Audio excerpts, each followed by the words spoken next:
full-year numbers on the 25th of February.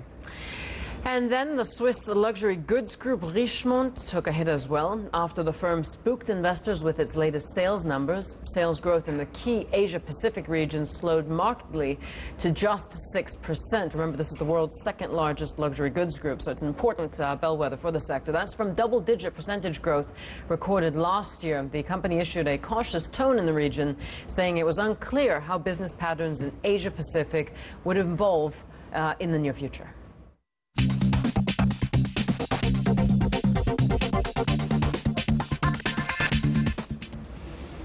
Speaking of Richemont and all things Swiss, let's stay in Switzerland. Did you know that the country ranks second in the world for innovation, with one of the highest rates of patenting per capita? Switzerland also has one of the most highly skilled labor forces, and it's one of the wealthiest countries in the world. What is its recipe for success? Joining us to discuss the world's most competitive country is James Breiding, the author of the new book called Swiss Made, which I have right here. James, what is the recipe? Why is Switzerland so relatively successful? Thank you, Louisa. Well, there's a lot of reasons for that, but I think what's interesting is that John Stuart Mill said that sort of the way you measure the success of any government is the greatest good for the greatest number. And I think, as you say, the Swiss have been very successful at generating the highest GDP per capita in the world for any country that doesn't have oil. But it's been remarkably good at having a very egalitarian society, so they actually share those rewards. And I mean, I know you're from Denmark, and they do a pretty good job there as well. But I think one of the big secrets of Switzerland is just the fact that it's avoided the sort of inequality plague that's sort of characterized a lot of the success of some of the other bigger countries in the world. And yet, in Switzerland, you still have a very wide range of the haves versus the have-nots, despite the fact that it is an egalitarian model. Why is it that they've managed to see this higher level of disposable income and also have it spent as well? I mean, it's not like in Germany where everybody sits on their money and they never spend it.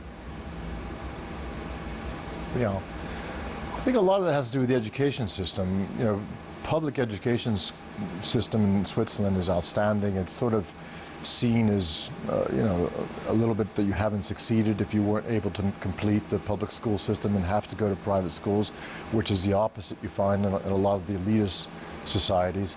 And then, as you probably know, Switzerland has the apprenticeship system, which really enables people at sort of, you know, vocational type training and type functions and jobs to really get good training and earn very good wages. So it's really in that middle sector where the Swiss have done extremely well. I mean, they're not alone in that, but they've really excelled in that regard. Yeah. I'm just looking. I'm so looking at a couple of the reason. Sure, I'm looking at a couple of fun facts, James, about Switzerland. That they have the most types of bread versus population. They haven't been in war since 1515, although a tweeter then tweeted in and said, do currency wars, are they included in this? And they have the second highest life expectancy in Europe. So I guess you're gonna live until you become very, very old and eat a lot of bread, right? But putting that aside, though, when you look at Swiss companies, what do they do different? And how does a Swiss company's lifetime or time horizon compare to what you're seeing on the S&P 500 companies, for example, their lifespan? Yeah. Well, just to comment on the bread, the fact that Switzerland has so many types of bread is because it's a very decentralized society, and there's, you know, lots of different languages, and the community is very important, and actually power and sovereignty is passed down to the individual, and really the closer you get to the individual, the greater the power is, and the communities are very important.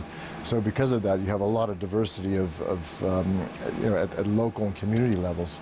And that explains as well why they have the leanest government in the world, because they really have a tremendous amount of suspicion for anything that's centralized. Look, I love bread, so I'm happy about that. But just a brief note on the companies as well. Well, they have a lot of they have the companies. Well, the companies, I think, you know, it's a little bit sort of anti-intuitive in the sense that, you know, so much of what we learn is about the benefits of Schumpeter and creative destruction. And when you look at countries like the UK and the US, you know, more than half of the S&P 500 is gone in the last 30 years because of this sort of destruction. You know, companies like Kodak, these sorts of examples. I think in the case of a small country, they have to really preserve their companies more, and they tend to reinvent themselves. You mentioned Richemont and the watch industry. Swatch was actually on the verge of bankruptcy less than 25 years ago, and they had to reinvent themselves completely. And you saw that also with ABB. It wasn't that long ago when they were trading at 5 francs a share. Sure. They too had to reinvent themselves. So I think a lot of it has to do with, there aren't so many companies, sure. and if you lose them, it's quite important. James? So you're seeing them have to reinvent themselves. James, I hope I can reinvent myself on the Swiss ski slopes a bit later on here in the season, but you never know. Go from slow to slower. Good. Thank you very much, James Breiding, the author of Swiss Made, the book you're holding right there. Let's just talk about what's just come out on the wires, just briefly. According to Reuters, quoting the French government, they're planning to change the CEO of France Telecom. Just a note for you there. We've also had the UK Prime Minister Cameron speaking, saying that the Algeria hostage attack requires strong security response and that Britain will